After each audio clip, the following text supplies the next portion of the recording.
Welcome back to our channel.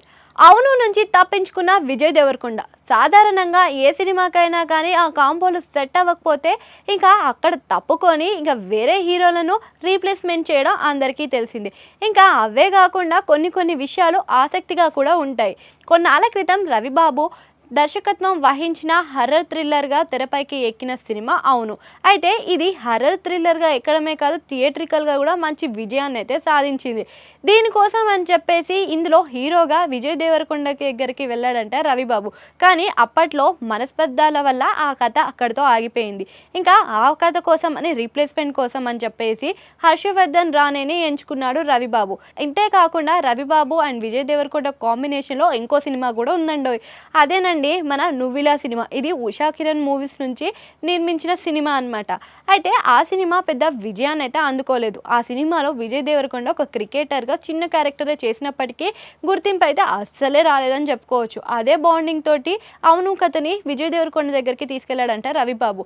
ఆ మనస్పర్ధాల వల్ల అంతేకాకుండా కొన్ని విభేదాలు వచ్చి ఆ కథ చెప్పకపోవడమే కాకుండా ఆ కాంబినేషన్ కూడా పండలేదనే చెప్పుకోవచ్చు. అయితే ఆ సినిమాలో విజయ్ దేవరకొండ ఉన్నట్టుగా డైకాట్ ఫ్యాన్స్కి తప్ప ఇంకెవరికి కూడా తెలియదని చెప్పుకోవచ్చు. ఇంకా అంతేకాకుండా ఆ సినిమా తర్వాత విజయ్ దేవరకొండ రవిబాబు మధ్యలో కూడా విభేదాలు వచ్చినాయని సోషల్ మీడియాలో కూడా పెద్ద చక్కర్లు కూడా కొట్టినాయి. ఆ తర్వాత చాలా కాలం తర్వాత మొన్న వచ్చిన ది ఫ్యామిలీ స్టార్ సినిమాలో మాత్రం మరొకసారి ఎంట్రీ ఇచ్చాడు రవిబాబు. అయితే వీళ్ళ కాంబినేషన్ చాలా సంవత్సరాల తర్వాతనే కనిపించింది. ఇంకా ఆ సినిమాలో మనకి రవిబాబు విజయ్ దేవరకొండ ఫ్యామిలీని బెదిరించే వ్యక్తిగా కనిపించాడు. ఈ అన్నిటి గురించి కూడా ఒక ఇంటర్వ్యూలో చెప్పుకొచ్చాడు మన రవిబాబు. అయితే అప్పుడు అవును సినిమా విజయ్ దేవరకొండ చేయకపోవడమే మంచిదయింది అని చెప్పిండనమాట. ఎందుకంటే అవును సినిమాలో అయితే ప్రధాన పాత్ర పోషించింది మన పూర్ణ. ఆమె సింగిల్ ఉమెన్గా మంచి పర్ఫార్మెన్స్ని చూపించడమే కాకుండా తన నటనతో అందరినీ కూడా ఆకట్టుకుందనే చెప్పుకోవచ్చు. ఇంకా తన హస్బెండ్ క్యారెక్టర్లో చేసిన హర్షవర్ధన్కి అయితే పెద్ద గుర్తింపు రాలేదు. అంతేకాకుండా అవును 2 సినిమా అయితే విజయాన్ని అందుకోలేకపోయింది. ఇక అదే సినిమా కనుక చేసి ఉంటే ఫస్ట్ 1 చేసినప్పుడు ఖచ్చితంగా 2లో ఉండాల్సి ఉంటుంది. అప్పుడు విజయాన్ని దక్కించుకోలేకపోతే విజయ్ దేవరకొండ ఇంత గుర్తింపునైతే దక్కించుకోలేకపోయేవాడు.